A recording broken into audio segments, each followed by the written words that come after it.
Welcome to just ఆమె Jesus కీర్తన 119:52.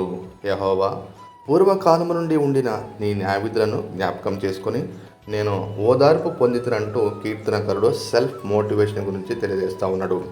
ఎందుకంటే జీవితం అంటేనే శ్రమల కొలిమి.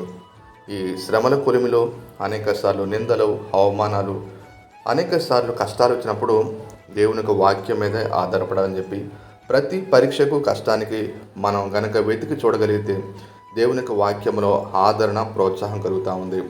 రోమ 15:4 కూడా లేఖనం ద్వారా మనకు సహనము, ప్రోత్సాహం వల్ల మనం ఆశాభావం కలిగి ఉండి పాత నిబంధనలో అనాది కాలంలో మాట్లాడే మాటల ద్వారా మనకు గొప్ప ఆదరణ కలుగుతుందంటూ కీర్తనకారుడు తెలియజేస్తూ ఉన్నారు.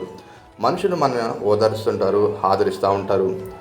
వైద్యులు కూడా శరీరం దగ్గర ఉంటే గాయాలు మాన్పగలరు, కానీ మనసుకు తగిలి ఉంటే గాయాలు మాన్పలేరు. కాబట్టి మనసుకు తగిలిన గాయాన్ని మాన్పగలిగే ఏకైక ఔషధము దేవుని యొక్క వాక్యమే. అలాంటి కృప దేవుడు మనకు అనుగ్రహించిన గాక. ఆమేన్.